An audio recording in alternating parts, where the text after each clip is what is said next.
Summer vacation next MCQs short questions को देखेंगे और एक आध लॉन्ग क्वेश्चन को भी बेटा देख लेंगे।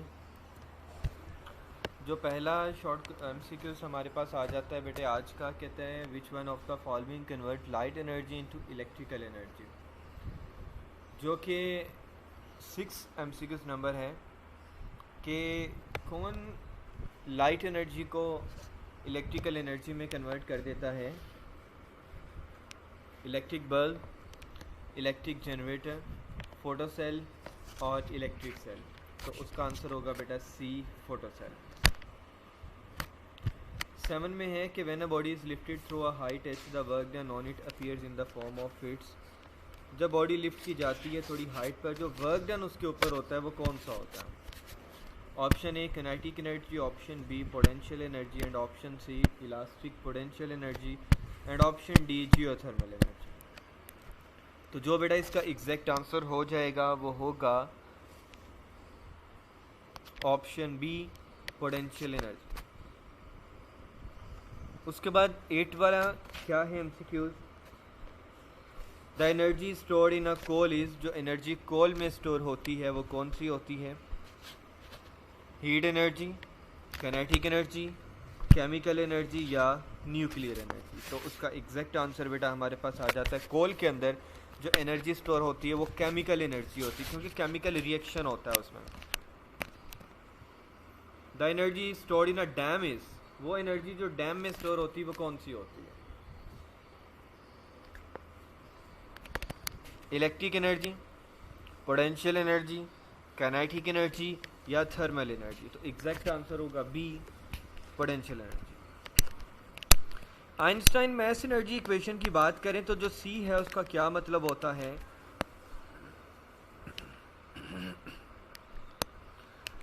सी का क्या मतलब होता है? Speed of sound, speed of light, speed of moon या स्पीड ऑफ द अर्थ। उसका एग्जैक्ट आंसर होता है speed of light. Rate of doing work is called energy, torque, power या मोमेंटम। तो रेट ऑफ डूइंग वर्क होता है बेटे power. Short questions की तरफ जाते हैं। यूनिट नंबर 7 के हमने फर्स्ट 5 शॉर्ट क्वेश्चंस को देखा था।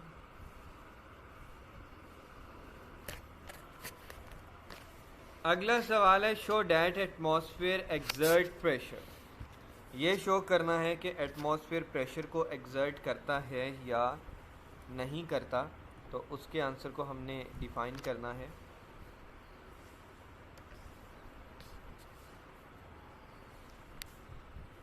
और उन्होंने कहा जी लॉन्ग क्वेश्चन देखें, क्वेश्चन नंबर 2। तो वो है बेटा हमारे पास ये एटमॉस्फेरिक प्रेशर।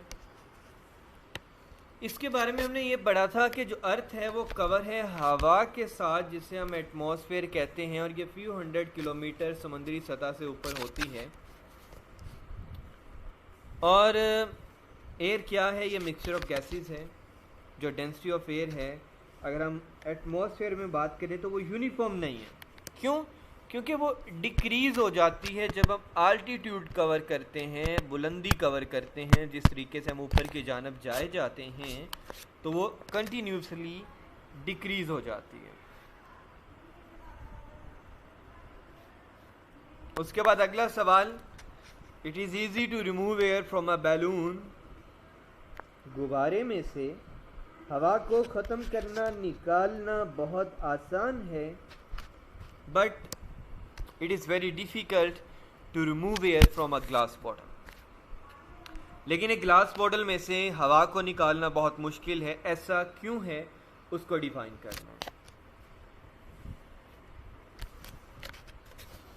तो उसका आंसर हमें मिलेगा सॉल्यूशन बुक में।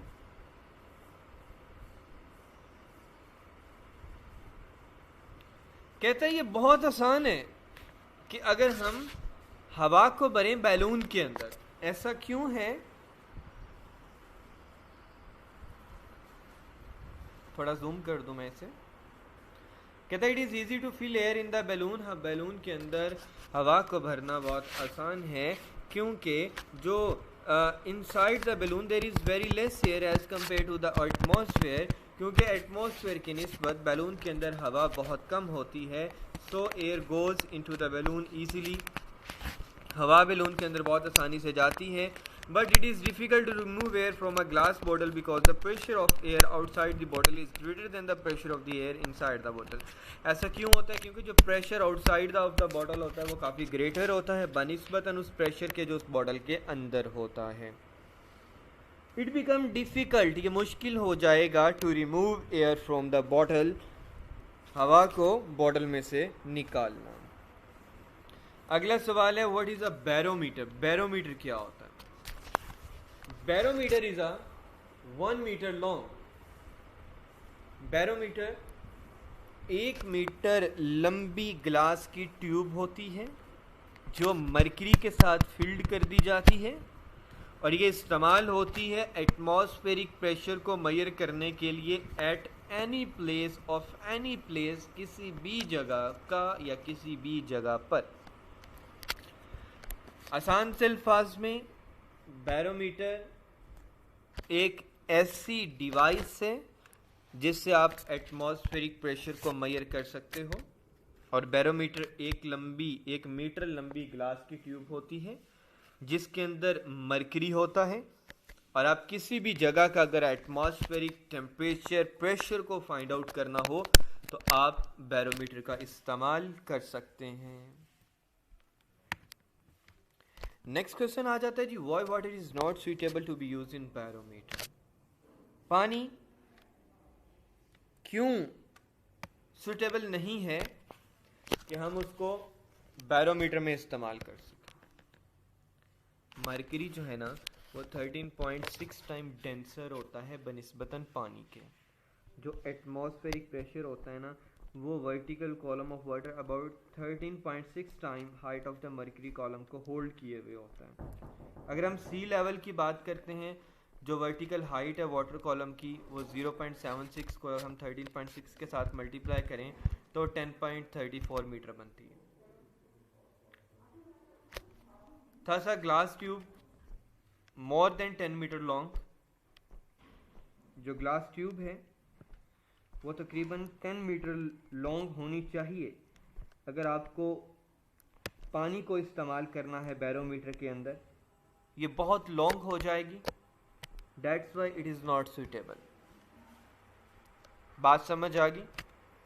कहता है अगर आपको पानी इस्तेमाल करना है बैरोमीटर के अंदर बनिस्बतन मरकरी के, तो आपको जो ग्लास ट्यूब चाहिए होगी वो कम अज़ कम 10 मीटर से ज़्यादा लंबी होनी चाहिए, तो आप पानी को एज आ जो है ना सुइटेबल मटेरियल इस्तेमाल कर सकते हैं बैरोमीटर के अंदर। लेकिन ये पॉसिबल नहीं है, ये सुइटेबल नहीं है, क्योंकि उससे ट्यूब बहुत लॉन्ग हो जाएगी, बहुत लंबी हो जाएगी और मेजरमेंट में काफ़ी प्रॉब्लम हो सकती है। जो हमारा नेक्स्ट क्वेश्चन है,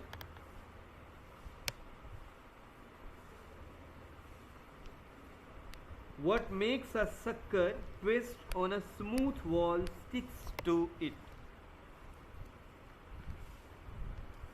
सक्कर क्या होता है? ये जब हमने 7th चैप्टर की एक्सरसाइज के बेटा शॉर्ट क्वेश्चंस किए थे उसमें मैंने आपको इसकी डायग्राम दिखाई थी, मैं दोबारा दिखा देता हूँ। एक्सरसाइज के शॉर्ट क्वेश्चंस में इसकी डायग्राम बनी हुई है। कहता है ऐसा क्या होता है सक्कर, ये डायग्राम है बेटा सक्कर की। ऐसा क्या होता है, इसको सक्शन कप भी कहते हैं। ऐसा क्या होता है कि ये दीवार के साथ या ग्लास के साथ ये आसानी से चिपक जाता है? इसके बिहाइंड क्या कंसेप्ट है वो बताना है।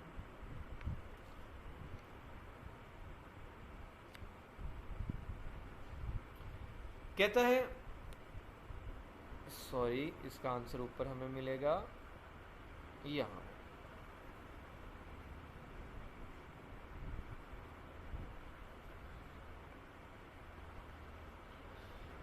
कहता है the difference in pressure inside and outside the sucker make a sucker pressed on a smooth wall sticks to it. जो प्रेशर डिफरेंस होता है इनसाइड एंड आउटसाइड सक्कर, यानी सक्कर के इनसाइड का प्रेशर और उसके आउटसाइड का प्रेशर वो डिफरेंट होता है, जिसकी वजह से वो आसानी से स्टिक हो जाता है दीवार पर। जो एटमॉस्फेरिक प्रेशर होता है वो ग्रेटर होता है बनिस्बतन इनर प्रेशर ऑफ द शक्कर, यानी कि शक्कर के इनसाइड का प्रेशर कम होता है, जो उसके एटमॉस्फेयर का प्रेशर है वो ग्रेटर होता है, जिसकी वजह से वो आसानी से प्रेस हो जाता है वॉल के ऊपर, दीवार के ऊपर। नेक्स्ट हमारा शॉर्ट क्वेश्चन है, why does the atmospheric pressure vary with height? Atmospheric pressure height के साथ वेरी क्यों करता है? कहता है as we go up the air becomes less dense, जैसे ही हम ऊंचाई की जानब जाते हैं तो हवा कम डेंस होती है। यही रीज़न है कि जो एटमॉस्फेरिक प्रेशर है वो डिक्रीज़ हो जाता है जैसे ही हम बुलंदी पे जाते हैं, जैसे ही हम ऊंचाई पे जाते हैं, तो वहाँ पे जो एटमॉस्फेरिक प्रेशर है बेटा वो कम होना शुरू हो जाता है। इसकी एग्जांपल, अगर आप पहाड़ी एरिया पे जाते हो तो आपको सबसे ज़्यादा ऊंचाई पे जाते हुए सांस लेने में दुश्वारी होती है। ऐसा क्यों होता है? क्योंकि बेटा वहाँ पे एटमॉस्फेरिक प्रेशर डिक्रीज़ हो जाता है और काफ़ी प्रॉब्लम का सामना करना पड़ता है। Next short question, what does it mean? क्या मतलब है इसका? When the atmospheric pressure at a place fall suddenly, जब किसी जगह का एटमॉस्फेरिक प्रेशर अचानक से गिर जाए, उसका क्या मतलब है?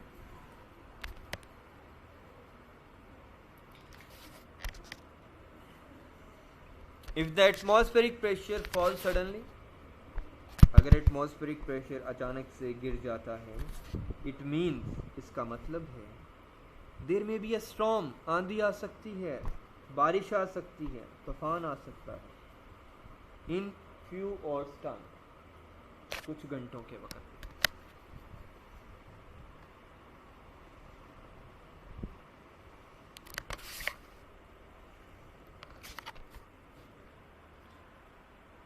अगला शॉर्ट क्वेश्चन क्या है उसको देख लेते हैं। What changes are expected in weather if the barometer reading shows a sudden increase? क्या माहौल में, मौसम में तब्दीली हो सकती है अगर बैरोमीटर अपनी रीडिंग जल्दी से इंक्रीज कर दे? A sudden increase in the barometer reading shows that it will also be followed by a decrease in the atmospheric pressure.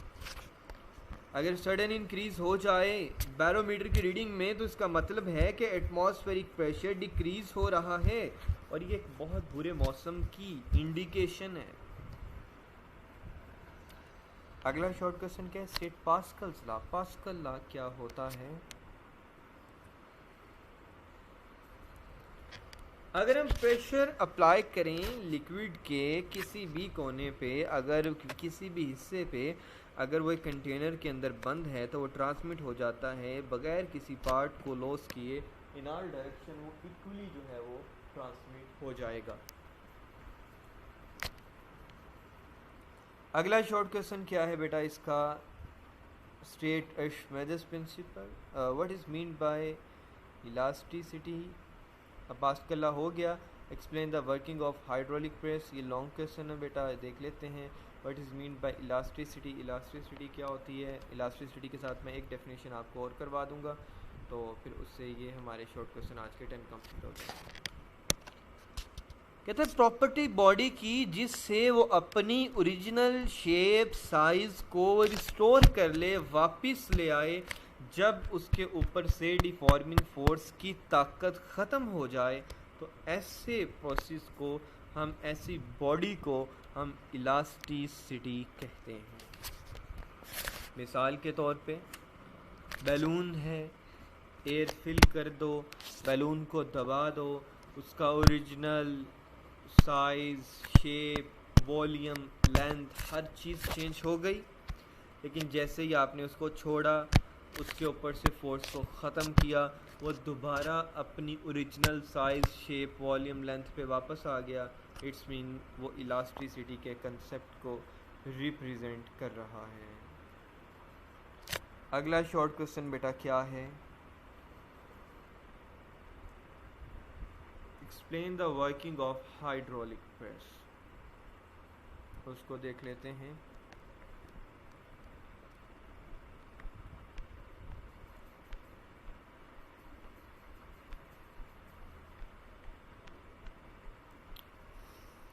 Hydraulic press की वर्किंग आ जाए तो बेटा आप उसमें उसकी डेरिवेशन लिख सकते हो, डायग्राम बना सकते हो।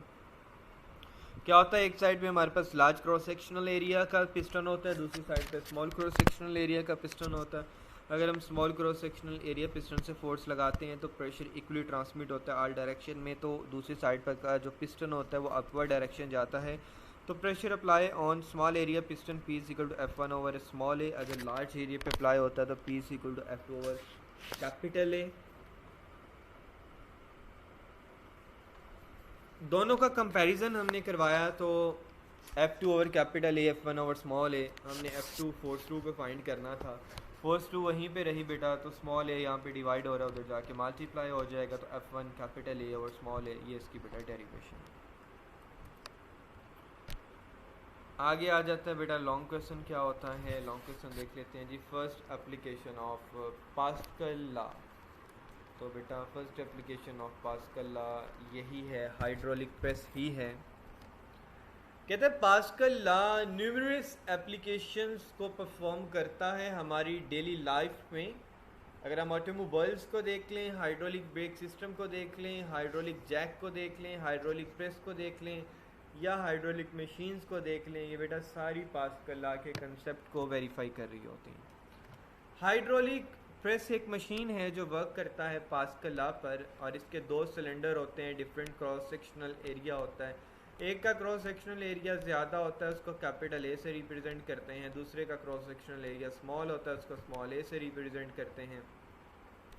फोर्स F1 अप्लाई की जाती है small piston cross sectional area A पर, तो प्रेशर प्रोड्यूस हो जाता है बाय स्मॉल पिस्टन से, और ट्रांसमिट हो जाता है equally to a large piston F2 on A पर। तो जो लार्जर फोर्स अप्लाई करता है F1 ऑन F2।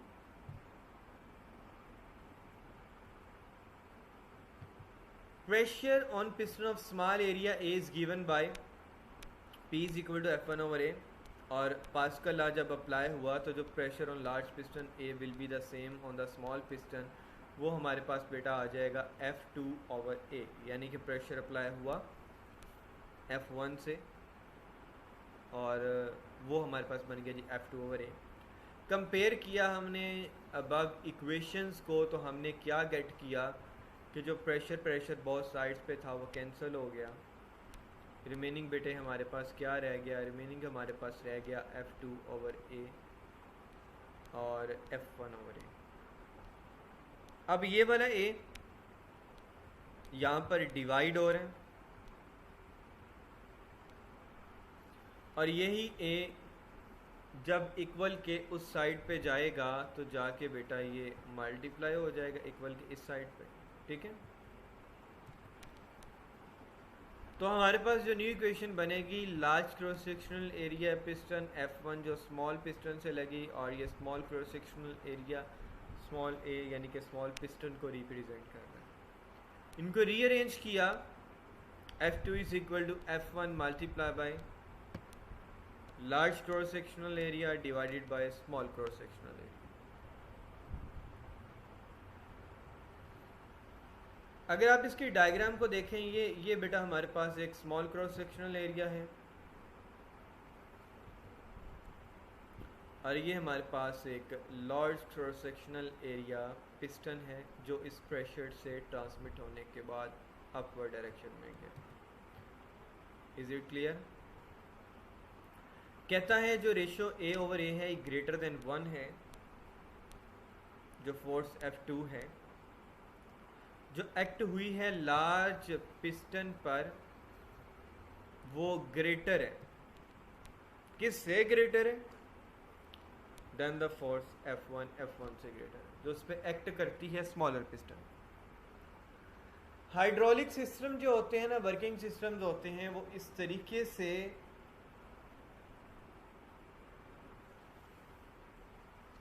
परफॉर्म होते हैं।